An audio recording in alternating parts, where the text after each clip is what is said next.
This podcast is part of the Everyday Heroes Podcast Network, the network for first responders and those who support them.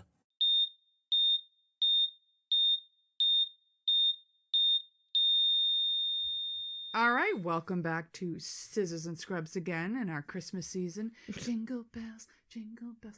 I'm Nicole. I'm Laura. And we're going to kick off the holiday season with death. Yes. Yeah. We haven't done a Killer Nurse episode since episode 2. Really? Yeah. Since, what did you do? Oh, you yeah. did That crazy lady in Texas or something. And I did, the one that ran away. Jane Toppin that was like sleep. Oh, that one. Yeah. She's crawling into bed with them and shit. Yeah. So Gross. I think it's like episode 2 or 3. That was the last time we did Killer Nurses. So it's been a while. So we're back on it. Yay. And what brings us to this? The movie The Good Nurse. Yes. I saw it the other night and I was like, Laura, should do this guy. So Laura's going to kick it off with The Good Nurse. And then I'm going to follow up with a case from as I've been saying all weekend and people are getting pissed, from the late 1900s. I love when people say that. You know, they're old. They were born in the late 1900s. 90s. Yeah, we're from the late 1900s. This case is also from the late 1900s. Yeah. It's a little disturbing. We're in history now. Right? Yeah. We're talking history. Since I was also born in the late 1900s. Yeah. Well, you were born almost mid. Really? Are we going to go there late? Just if you separate it in thirds, I'm the beginning of the third quarter. Beginning. Of the third quarter. Yeah. All right. Okay. So late 1900s. Okay. Sure. Late-ish. Sure. Mid to late. Mid to late. All right. Well, I didn't watch The Good Nurse. The movie. Did you watch the documentary? So I watched the documentary. Which I thought was excellent. It was better than the movie. All right. Well, that's what I heard. So it was better than the movie. So I got this information pretty much all from Capturing the Killer Nurse on Netflix. Which was excellent. Which is a documentary based on the book The Good Nurse that this guy wrote. And now there's also Which I didn't realize it was a book. Yeah. I know. Do you have the name of the author? No. He's in the documentary if you want to read it. So The Good Nurse, quote unquote, his name is Charles Cullen. He was a nurse from like 1984 until his demise here in the early 2000s. So the document, I'm going to do it how the documentary does it because it's very like here and there. So it opens with this nurse, Amy Loughran, right? She worked at Somerset Hospital in New Jersey. Mm-hmm. Single mom. She needs her job. She's the insurance. She's the breadwinner. She gets the insurance. She's got to raise her kids, whatever. She's a critical care nurse in the ICU there. There's also this other nurse, Donna Hargreaves. It was Amy, Donna, and Charles. They like almost all their shifts will work together. They were like a little They worked trio. the night shift. They worked the night shift. They worked together a lot. They relied on each other. They loved working together. Charles, they call him Charlie. They were like, he was so smart. He knew all the drug interactions. If they had any questions, they always went to Charlie. He was an excellent nurse. They really relied on each other. And as we can attest to, when you work on an off shift, there's very few people around. You get very close with your team. You rely on your team members to help you because there's no managers there. There's no, higher ups in the hospital. And you're going through like hard situations with very little staff. So right. you really rely bond. on each other and bond. Our night shift was very tight when we were on it. And they work in the ICU. So there's a lot of death. There's a lot of very sick people. You really form a tight bond. Amy said she always felt that Charlie was like the kid that got bullied growing up. Mm-hmm. So she was very protective of him. Like the kid that he does look. He's very small. He's very slight. Yeah. But she said she always felt very protective of him. She loved him. She loved working with him. They were like this little trio. They would call them the Three Musketeers. That's right. They were always working together. So they're working at Somerset, like I said, in New Jersey. This patient comes in, Father Gall. He's a Catholic priest. He had called his sister the one night at like 2 a.m., wakes her up out of her sleep, and he's like, I'm having a really, really hard time breathing. She said, go to Somerset ER. He gets to the ER. He's just getting worse and worse. They have to intubate him, and they admit him to the ICU. The sister is always with him. She's at his bedside. She's with him all the time. He's starting to get better, and he moves from the ICU. So their floor must be like ICU's one half of the floor and CCU's the other half. So they can go back and forth. He moves to the CCU. They get him to the CCU side. He codes and dies. Now, he was getting better. He was a CCU is a step down from the ICU. So you go there once you're starting to get better. gets the CCU codes and dies. Amy, the nurse, is shocked. She's like, I just had him. He was getting better. Like, how did he code and die? Like, really shocked about this. Someone from Somerset, it doesn't say who it was, calls the Poison Control Center in New Jersey. This is what I found the most interesting is the involvement of the poison control. Yes. So someone, a nurse at Somerset calls the Poison Control. And they have the actual Yeah, they have the audio of tape. this. Yeah, so you can hear their call because it's like 911. Yeah, They record that's everything. the actual audio. And they call them asking about digoxin toxicity. Digoxin is a medication that's used in heart failure, and it makes your heart contractions much stronger, but it slows down your heart rate. Do they use it for AFib? Is that a big AFib med? Maybe. I want to say that I always associate that with AFib. They use it in heart failure, though. Yeah. I know that. So it makes it, it might be. They make some contractions stronger, but it slows your heart rate. And if you have a toxicity, which is way too much in your system, it's going to stop your heart. They called and asked this question because they said, this patient did not have digoxin for 2 days, but their levels were elevating. Can that happen? Is there some sort of weird half-life that we don't know about? Like, so they were just questioning, how could that be? And then another patient, they said, it wasn't just this patient. Another patient had this same thing happen. Then they say, also 2 patients went hypoglycemic unexpectedly. So the 2 patients had very, very low blood sugar very unexpectedly, and they couldn't figure out why. Poison Control says, there's a murder at your hospital. That literally fucking floored me. That guy was just literally the guy's like, you got to involve the police. Yeah, he's like, this is a police matter. Someone's killing patients at your hospital. So they hang up this call. Poison Control calls the hospital 2 days later, which I was also shocked at, like that they did this to follow up. Like, what did you do? Did you talk to the police? What did the police say? What do you need? Like, what's going on? They're told management has taken this over. They know about it. They're aware. We're not allowed to say anything. Click. Like, hangs up the phone call. That's it. State prosecutors get involved. So the hospital had to have reported the deaths or something. But there's a time frame. There's like 3 months in between this call, the poison center thing, and then when the state prosecutors get involved. It's like 3 months. So they must have, maybe a family member said something. Something came up. State prosecutors got involved. State prosecutors call the police. They have a sit down with the like higher ups at Somerset. And there's this, what do they call her? Like not a public, she's like the head nurse of the hospital or no, something. she's risk management. That's right. Risk management. That's what she is. I'm like, I can't think of the word. I know the word. This lady, Mary, she's at this meeting with all these other higher ups. They say, hospital did an internal investigation. There were 2 hypoglycemic patients. There were 2 patients with elevated digoxin levels. They say, we need to see this internal investigation. Sure, no problem. We'll send it over to you. They're like, we're expecting files, like charts Like of these boxes patients. and boxes of files. They're like, we got one piece of paper from an attorney saying there was an investigation and nothing suspicious was found. It does mention a nurse named Charles Cullen. It does not say anything that he did anything. It says actually that he's not suspected of anything, but his name is mentioned in it. So they're like, okay, who's this Charles Cullen? So this is how Charles Cullen is looked at. And it's hard to find information about his past. I found like really his like when he was born and what he did. Like I had heard rumors he had been in the military when he was younger, and yeah, I didn't see that he was. It's very hard to find a lot of information on his past. Yeah, so the police do obviously look into Charles Cullen. They see he has a record in Pennsylvania for a DUI and criminal trespass, like in the 80s. This is like we're talking 2003 now. These charges were back in the 80s.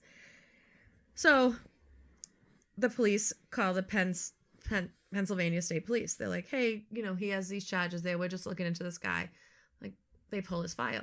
On top of the file is a sticky note saying, if anybody calls about this man, please let us know, because there was incidents at St. Luke's Hospital about missing meds. So please call me. Literally, it is just a sticky note. It's a sticky note on top of the file. Like, if anybody ever calls about him, there's something at St. Luke's about him. They're like, well, wait a minute. There's another hospital that's looking into him. So Cullen is still working at this point. So the police are like, we have to interview him, but we can't really go to the hospital because we don't want him to know we're looking into him, but we also don't want him to kill anybody else. So they're interviewing family members. All of them are like, he's so smart, wicked, wicked smart. He's a good dad. He loves his kids, supports his kids. But we're not surprised at all that you're investigating him for something. They didn't tell him what they were investigating him for. Right. That just that they were looking into him. And they were all like, but we're not surprised that you're looking into him. There was rumors that he tortured pets. Mm-hmm. He poisoned a pet at one point. He abused pets, family pets. Police found that he worked at 9 hospitals and 1 nursing home between 1987 and 2003. So that's a lot of places to work in 15 years. That's your first red flag. Right, when you're jumping bouncing around. Hospital. Unless they're a traveler, why are you bouncing around like that? But Amy and what did I say, Donna, are like, we didn't believe any of this stuff. Like, we didn't think anything was wrong with him. Highly defensive of him. Wicked. So Amy has cardiomyopathy, which is a disease of your heart. It's not great for her. She has bad output. Like she passes out. She's like sick, but she can't not work. So Right. she can't take time off. And if they found out she has this, they're probably going to say, you have to take time off because you're a risk at the hospital. So one day she's at the nurse's station. She checks her pulse. It's like 180. Yeah, She starts to pass out. Charles finds her, brings her into a room, sits her down. I'm like, what the fuck is going on? And she's like, all right, listen, I have cardiomyopathy. But he's like, you got to go to the ED. And she's like, I can't because I have to work. I need the insurance. I cannot be sick. He says, fine. He goes, he gets her cardizem, which would treat the cardiomyopathy. She takes it. She like doesn't even think like, why? How did he get this? Like she just, he got me cardizem. She takes it, blah, blah, blah. He takes her patients on that night. He does all her chatting. And this happens. These events happen like several times. So again, they are just like, he's a great guy. He's so smart. He helps. He's a hard worker. Like they just are really still, they love him. So the police are still looking into him. Obviously, they question everybody. Now they're looking, okay, he's worked at 9 hospitals and 1 rehab. Let's talk to these people. So they hear of an incident at Warren Hospital where Charles had worked before. Mm-hmm. There was a woman, Helen Dean. She was in the ICU. She had a procedure. She was doing fine. She was going to get discharged. Charles is her nurse. So her son, Larry Dean, is very close to his mother. Oh, that's right. He lives with the mother. He never got married. Like, they do everything together. He's very, very close to the mother. So he's always at the hospital with her. So she's about to get discharged. Larry's there visiting her. A male nurse came in and asked Larry to leave, like, probably getting her dressed or whatever to go. He pulls the curtain. Larry goes out to the nurse's station, and all of a sudden he can hear Helen yelling, ouch, from the nurse's station. That's a pretty loud yell to yell through a room. And the male nurse is running out when Larry's running into the room because his mother had just yelled. Helen says, that nurse just stuck me with a needle in my thigh. He takes out, like, I forget what was his phone, or if he took out something and, like, magnified it and, like, was like, yes, there's a pinprick. Like, someone, yes, they just stuck her with something. They move her to the rehab that day. Like, she's getting discharged. She's getting better. Larry goes home to, like, get her clothes or something. He walks in the door. The phone's ringing. His mother died at the rehab. Jesus Christ. Like, upon arrival at the rehab, his mother dies. Larry immediately calls the police. And he's like, my mother was murdered. Immediately calls. They do a toxicology screen. They check for every single drug. Digoxin is not on that list of the toxicology. The only drug they did not check for. The only drug was digoxin. So there's no evidence that she had any. They're like, there's nothing wrong. She just died. Like, it is what it is. She was old, whatever. She was sick. She died. He's insistent my mother was murdered. Mm-hmm. He did something to her. My mother's murdered, but there's no evidence, so it kind of never goes anywhere. But they do investigate it. They do look into it. Charles knows they looked into this. After they investigated this, he admits himself to a psych hospital. That's right. He said he wanted to quit nursing, but he couldn't because he had to support his kids and it was a good paying job. And he's discharged from that psych hospital with a note saying he can go back to work on the ward. There's no way, there's nothing wrong that he can't go back to work as a nurse. So he goes back to work as a nurse. Amy and Donna, again, they're back at their hospital. They're working. Charles is still working. They're noticing their lab results were coming back completely skewed. And they're like, there's something wrong with these lab results. They think it's a lab mistake. They're like, no, the digoxin level can't be that. No, her sugar can't be that. Like, we just gave her this. We just gave that. Like, they're like, there's something wrong with the lab. Something's broken in the lab. They're bringing Charles these reports going, look at this lab result. This can't be right. And because he was so smart and knew, like, what every drug is going to do to you, he'd be like, oh, no, that is right because of this. And, like, he would explain all these like Half-Life things, and they'd be like, oh, I guess He's right. it's right, because he's so smart and he understands exactly how meds work. So investigators go back to the hospital and they ask for more records, anything, that can help them. They find out, the records were destroyed. Because, of course, that always happens in any kind of investigations. Oh, we don't have any more records for you to see. They're destroyed. So they needed outside help. They call the poison control number and ask about digoxin. The poison control guy goes, are you calling about Somerset Hospital? And they're like, what the hell? Why would you ask if we're calling about Somerset Hospital? He's like, because I told them months ago there's a murderer at that hospital. They needed to call the cops. The guy they interviewed, he's so got funny. this funny, he's got a lisp with a Jersey accent to boot. He's hysterical. He's so funny. He's like, I told you them there was a months murder. ago about that guy. The investigators are He's at like, that we'll be at your office in 15 minutes. Yeah, they're literally there in like 15 minutes. So he plays them the recordings of the calls that went into the poison control center. And they played the recordings of phone calls to risk management at Somerset. And they're telling them someone was murdering patients. The hospital waited 3 months and provided like minimal information.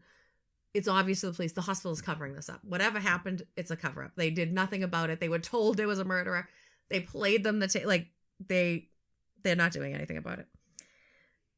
So the investigators go back to the Pennsylvania State Police investigator for more information. Maybe they had more information from St. Luke's to see if they could get him there.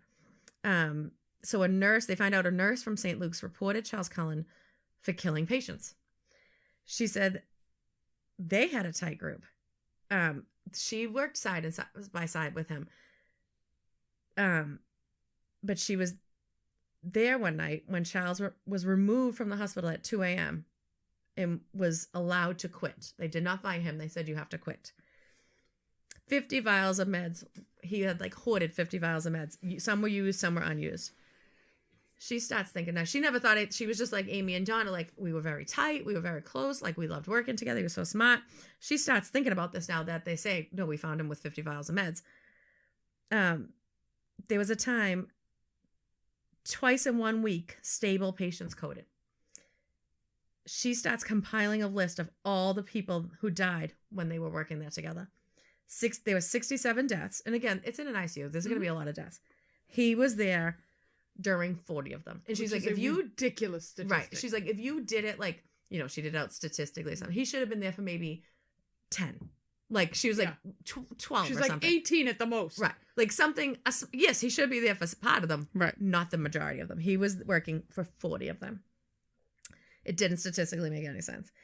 She thought he targeted people she had a fondness for. Yes. She said there was a guy in there, and when he first came in, he wasn't talking or anything, and then all of a sudden he was just saying duh, duh, duh, and they were I don't know what he's saying, and it took hours and hours, and eventually he said, I love you to her. And then he would say it to her whenever she worked. He really loved her as a nurse. And then he would sing You On My Sunshine to her every time she came in. That's right. And this is one of the guys he killed. Jealousy. Yeah, the patient coded while she was on and while Charles was on. So she tells the manager, I'm sure he's killing these patients. He's killing these patients. He could not be here for 40 of them and not be killing them.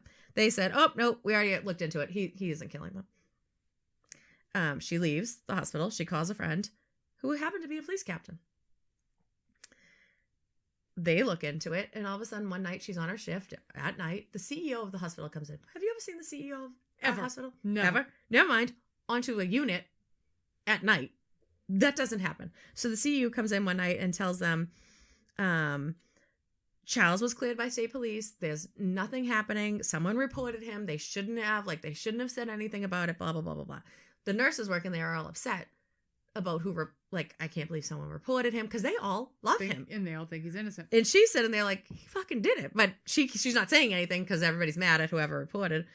But they were more mad because St. Luke's was trying to expand its hospital and was making new construction. And if there were any reportable events, they would lose their loan. So they were like, we're not going to be able to... They were any lawsuits or anything, yeah. Yeah, nope. Anything. So they were like, we won't even be able to expand if this happened. Why would someone say that? So they gave him a good reference and sent him on his way because they wanted no trouble. Sounds very Dr. Deathish. Yeah. back to the Somerset hospital. Charles eventually gets fired from Somerset after this investigation is ongoing and ongoing. I'm sorry. Laura's going anaphylactic again. And if you look at pictures of him, he's just creepy looking. He's just mousy looking. He is. He's just kind of ugh. So he gets fired. Amy's shocked, like floored, cannot believe this is happening. She calls him. She's like, what the heck? How did you get fired? What happened? And he said he wasn't truthful on his application. That's what he tells her. That's why he got fired. She says, I'll give you a good reference. Like, put my name down on anything. I'll, help you however I'll help you get a job. So detectives now go into Somerset Hospital because he's no longer working there. They didn't want to go while he was there. So they go into Somerset and they want to interview every nurse he worked with. The nurses are panicked because they're like, well, he lied on his application. We could be fired for anything. Like, they're nervous. They're going to get fired. And the Mary Lund, the risk manager, sat in on every single interview with every single nurse with the police. Yeah. You could not be interviewed with the police or talk to anybody about this case unless she was with you. Sitting there. So the nurses were kind of afraid to really say anything because they didn't want to get fired. Like, they didn't really know what was going on. And they all like, we really don't have anything to say. Talk to Amy. She's very good friends with him. She works with him all the time. Talk to Amy. So they're like, all right, we're going to talk to Amy. They interview Amy last. She's telling them, this is all bullshit. I don't know what's going on. This is all bullshit. I don't know why he's fired. Like, he's a great nurse, blah, blah, blah, blah, blah. For whatever reason, Mary Lund has to leave the interview. So the second she leaves, the cops show Amy some evidence they have against Charles. And they show her the Pyxis information, like, printout. So the Pyxis is the drug machine. There's a printer. Every transaction you do, it is in that system. It's in a computer. So they printed out everything that Charles ever pulled out of this Pyxis. You gotta, Laura's my patient. She needs digoxin. I have to go in, put her name in, digoxin, how much I'm taking out. And it records who I am, who she is, what time I'm taking it out. It records everything you're doing. Right. She sees this printout and is like, shit, he did something. He's doing something. This is all wrong. And then she's sitting there like, what the? Like, she can't believe it. She's in shock. And then she remembers one night, a patient goes into VTAC. She calls a code blue. She's running down to the room, calling a code blue. She gets into the room, and Charlie was already in the room with the patient. And he is injecting the patient. She goes, what are you giving them? He said, lidocaine. She's like, I thought it was weird because that's not like what we give for right away. Like, when someone's in VTAC, it's not like what you, but she's like, he's so smart. He's giving lidocaine. She's like, I questioned it for a brief second, but then we just went into code mode. So they're running the code. The patient's dying.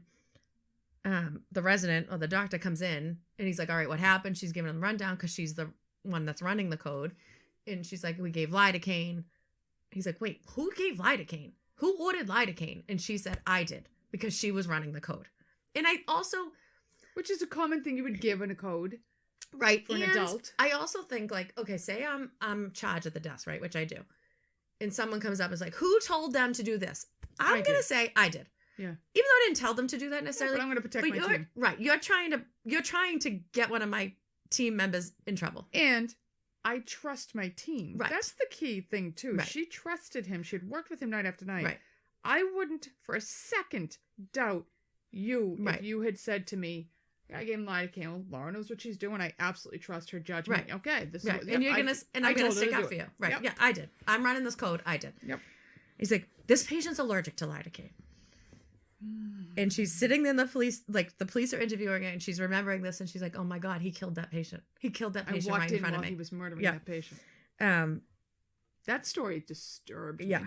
So she's like, oh my God. So she's in shock. The police know she's in shock. They know they've got her like... They can see the moment she realizes he's guilty. So they ask her, like, help us, because he's killing patients. You know he is. She gets home.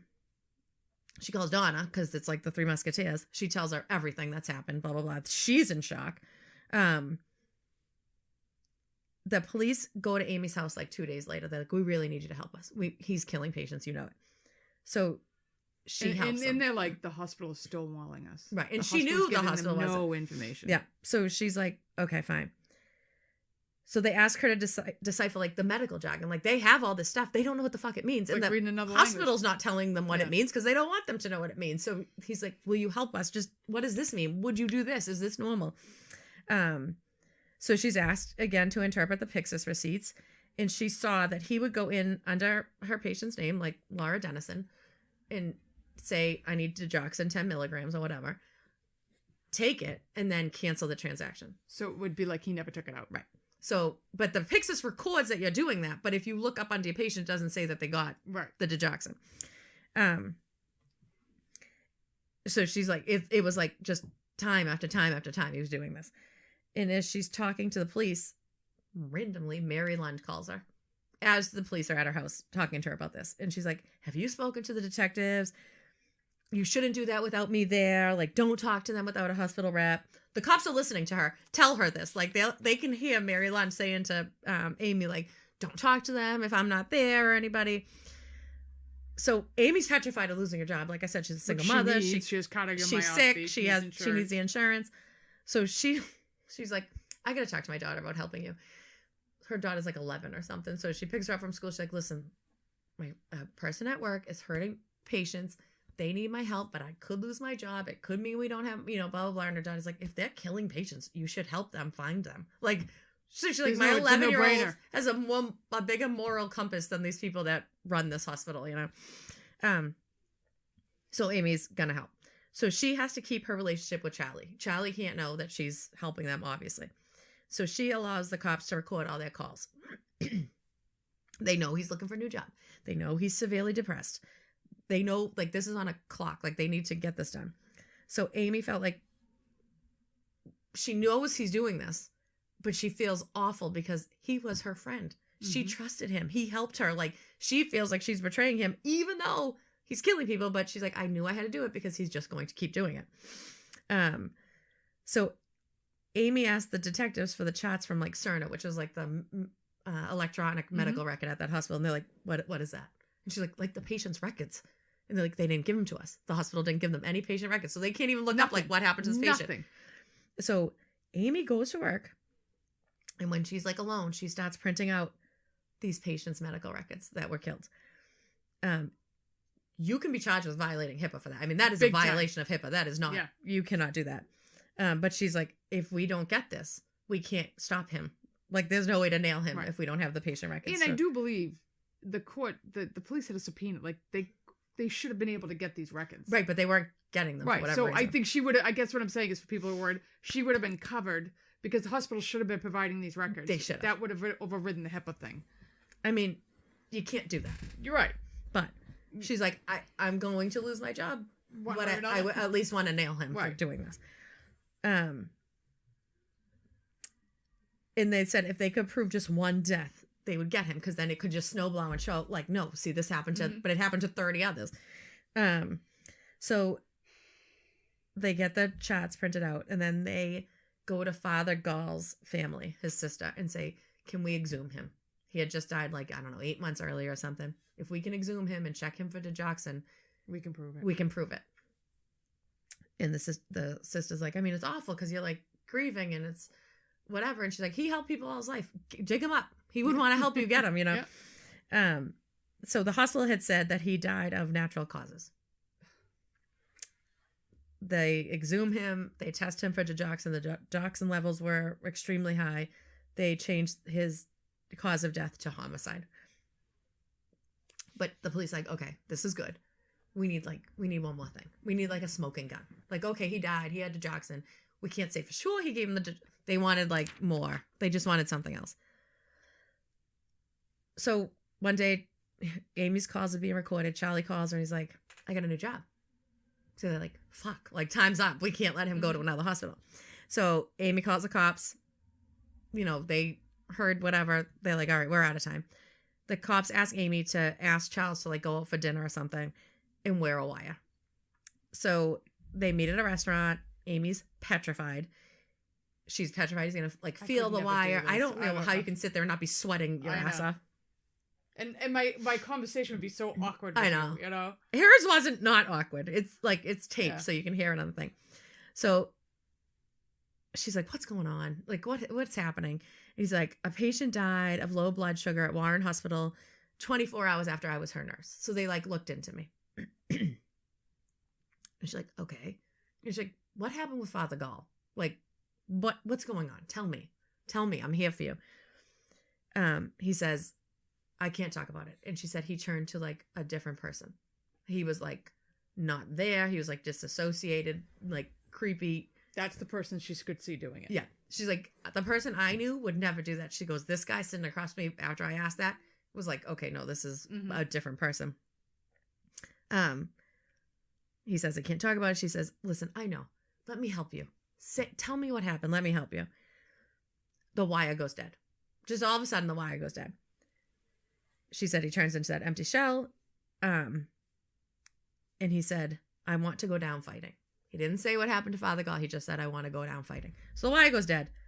Cops obviously come in if the wire is going dead. They go in. They said, listen, let's go to the station. They place him under arrest for the murder of Father Gall. Even though they didn't really have what they wanted to have, they're like, he can't go to work. We got to get him in. So they start interviewing him. Would not talk. He like curls up into like a weird ball. He's sitting there, not talking, not telling them anything. The cops bring Amy to the station to talk to him because they know they're very close. This is the part of the documentary where I'm fading. And I'm like, stay awake and watch the end, stay awake. So I literally have no idea what happened. So this is all new to me. So she's at the station. They bring her into a room. They bring Charles like to come in to talk to her. She said she like loses it. He's coming towards her. He's wearing the scrubs, like not hospital scrubs, but like the prison scrubs. Slippers with no laces. He's shackled. She's like, I lose it. Like, I'm like, oh my God, like this is real. Like he really did this. And she feels awful because she's like, I'm doing this to him. I'm betraying him. I am giving him up. But she's like, I'm supposed to protect my patients. I'm supposed to speak up for them.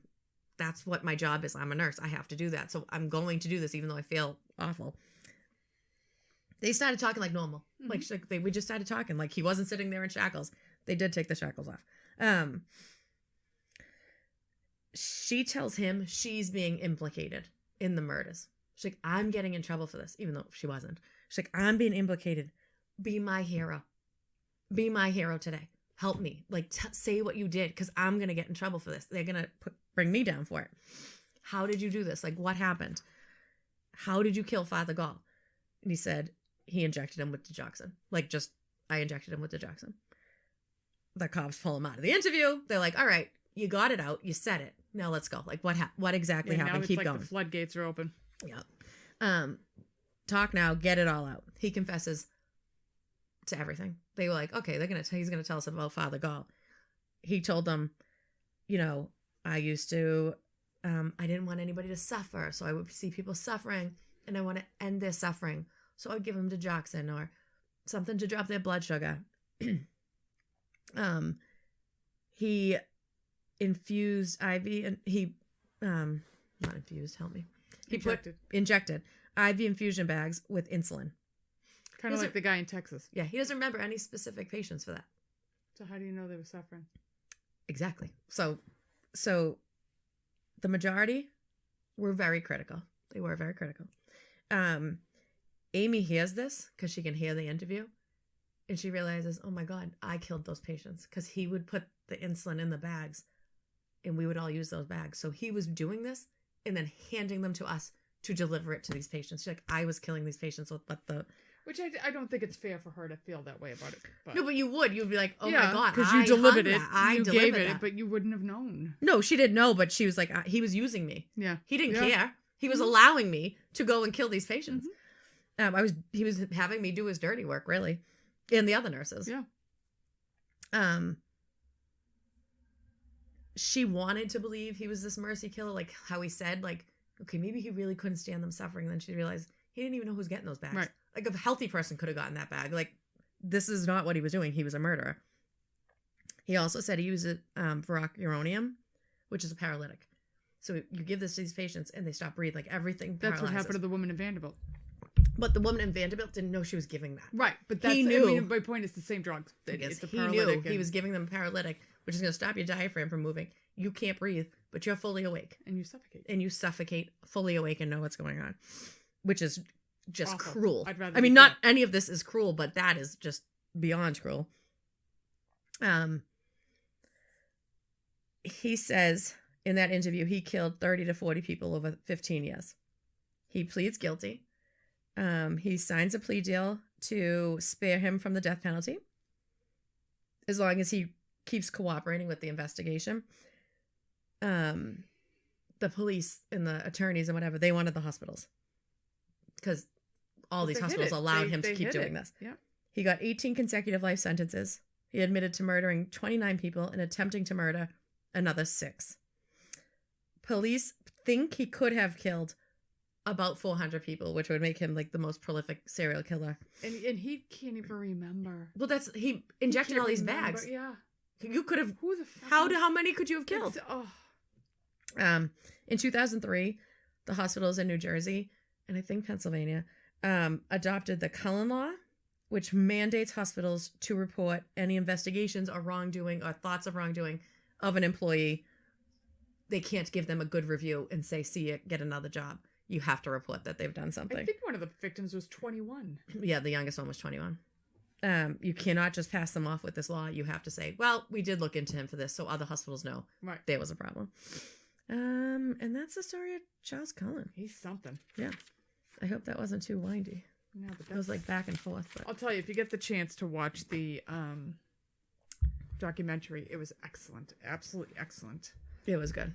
All right. Well, comma. Mm-hmm. We're going to follow that up with Beverly Allett. I think that's how you pronounce her name. All of my information comes from Murderpedia.com, which it's very frustrating doing Murderpedia because they tell you the story. Then they tell you the story with a little more detail. Then they retell it a third time with even more detail. So this is the story from the middle detail because there was even more after that, but I didn't see it and I had already read it. All right. Beverly is born October 4th, 1968. She's one of 4 children.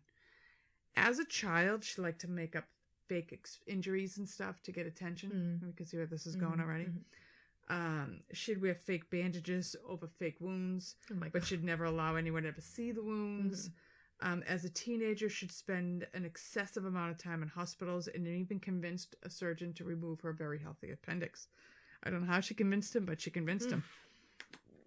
I don't either because I had appendicitis for like 5 years and no one believed me. Well, she didn't have it at all and she got them to do it.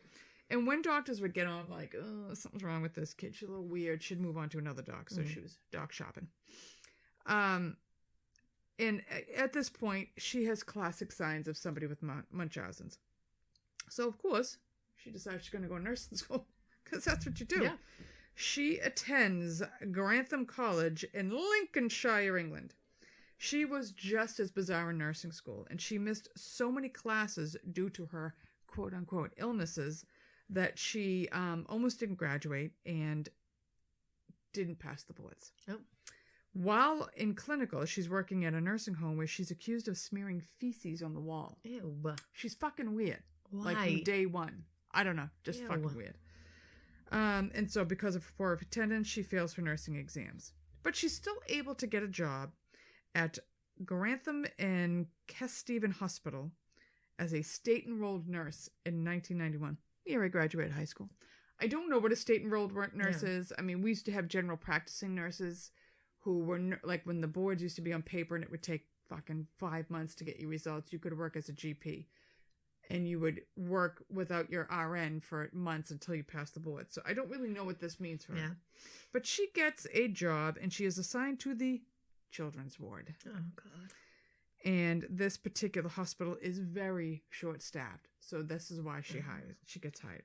There's 2 trained nurses during the day, and there was 1 at night. What shift do you think she takes? Night. Of course she does. Of course she does. So we're going to go over the victims. February 21st, 1991. This is going to get rough because it's kids. Yeah. 7-week-old Liam Taylor. He's admitted for possible pneumonia. Beverly's his nurse and assures patients Liam is in the best of hands with her. Mm-hmm. So the next morning, they're told that he's had a rough night, but he's recovered and is doing very well. But she decides she's going to pick up an extra shift for that night. Moments after she's alone with him, he suffers cardiac arrest. He suffers severe brain damage and is put on life support. His parents remove him from the life support, and his death is attributed to heart failure. Fellow nurses are confused as to why his apneic monitors didn't go off. Yeah. And, but she's never questioned. 2 weeks later, 11-year-old Timothy Hardwick, who has cerebral palsy, is admitted after having a seizure. She volunteers to care for him. A few months after being left alone with him, he goes into cardiac arrest, and he dies, and his death is attributed to the seizure disorders associated with his cerebral palsy. Mm-hmm. March 31st, 1991, which is like another 2 weeks later. Yeah. 1-year-old Kaylee Desmond. She has a chest infection. Beverly is her nurse. After 5 days, she's on the road to recovery, but she unexplainably goes into cardiac arrest. She is successfully resuscitated, and she's transferred to another hospital. Thank God. While being examined, they look and see strange puncture marks under her armpit in an air bubble. And they're like, oh, they must have just accidentally injected her there. Never investigated. March 20th, 5-month-old, they don't give you a name on this one, is in for bronchitis. Just before he's discharged, Beverly comes in. She's his nurse. He is nearly comatose when they find him, and his blood is found to have huge levels of insulin in them. He suffers 3 more of these episodes before he's transferred to Nottingham Hospital. The nurse that accompanies him to Nottingham? Beverly. So he arrives with these high levels of insulin when he gets to the hospital, but this kid survives, thank God. Thank God. The next day, March 21st, 1991, 5-year-old Bradley Gibson is in for pneumonia. Later, after being admitted, he goes into cardiac arrest. He is resuscitated, and he is found with high levels of insulin. She takes over, she takes care of him again. He goes into arrest again, and again is resuscitated and sent to Nottingham Hospital. Which I can't believe they're not like, what the fuck's going on with all these kids, you know? Yeah. Again, she's still not suspected. The same day, March 21st of 1991, 2-year-old Yik Hung Chen has fallen from a window and has suffered a skull fracture. While she is his nurse and caring for him, his O2 levels drop dangerously low. He is transferred to Nottingham Hospital where his symptoms are chalked up, like they chalked this up to it had to be from his head injury. April 1st, 1991, 2-month-old Becky Phillips is admitted for a GI bug. Beverly is his nurse, and Becky starts showing signs of hypoglycemia. They examine and find nothing wrong with Becky, and she's sent home with her parents. They're like, she's fine. She's just colicky. She dies that night. As a precaution, her twin sister is brought into the hospital. Oh, my God. Allet is taking care of her. She stops breathing. They have to resuscitate her. 2 days later, she stops breathing again. Now she has permanent brain damage from it. She's transferred to another hospital where they find that her apneic spells are a result of large doses of potassium and insulin. Jesus. Katie's mother is so grateful for the care that Beverly has given her twins. She asks her to be godmother to the second baby. Are you fucking to kidding? Becky. And she accepts. So she's the godmother to the twin that she gave brain damage to. So, April 22nd, 1991. Baby Claire comes in. She is 15 months old. She is admitted following a severe asthma attack that put her on a vent. She's left alone with Beverly and goes into cardiac arrest. Shocker. Now, this is all happening. This isn't like 3 months. 2 fucking months. Yeah. How is nobody knowing this, okay? She's stabilized, and she's left alone with Beverly again. Shortly after, she suffers another cardiac arrest, and she passes away. They bring baby Claire in for an autopsy, where they find traces of lidocaine in her system. Now, lidocaine is used in cardiac arrest, but you would never use it in a child. So police are notified, and they begin to investigate like 25 different cases that have been going on in this hospital. Like, what's going on?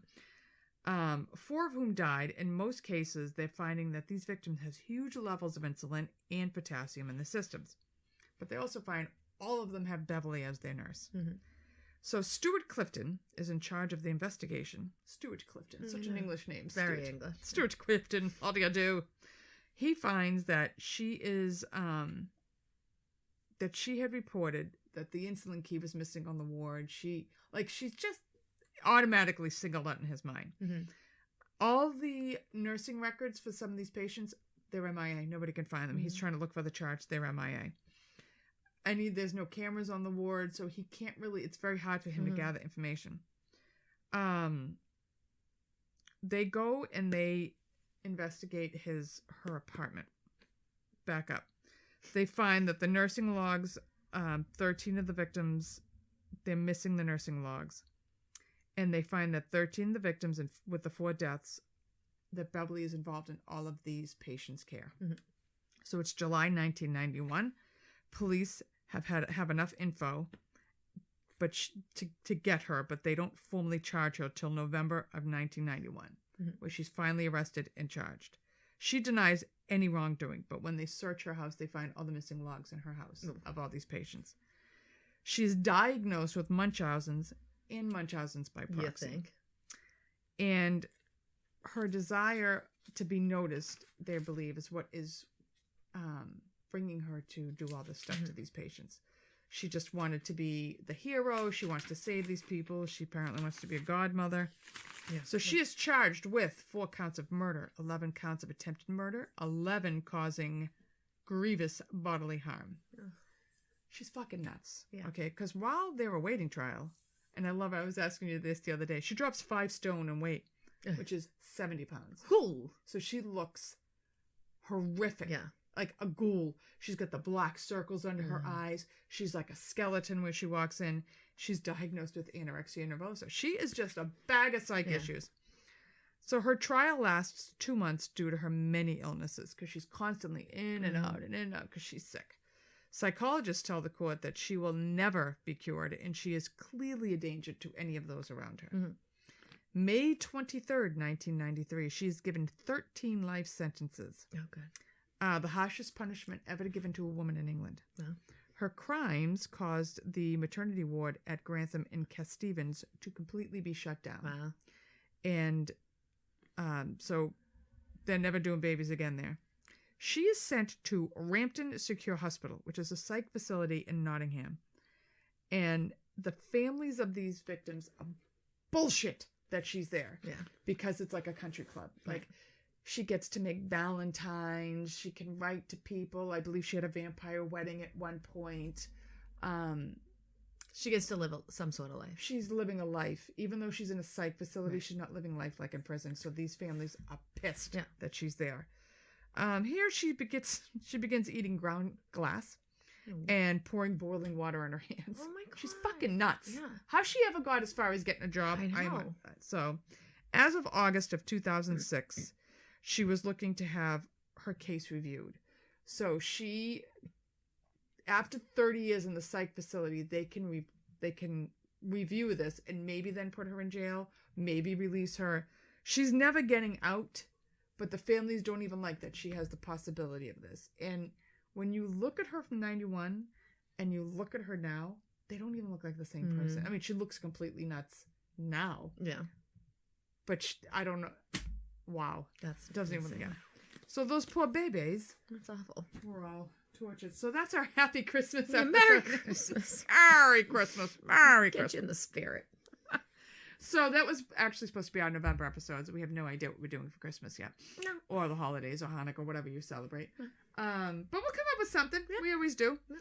And like we said before, with all the holiday parties coming up, be careful and be safe. We have no emails this week. We're hoping to have more for you next time. Mm-hmm. And that's it. We're going to be preparing for our kids to come home. Yeah.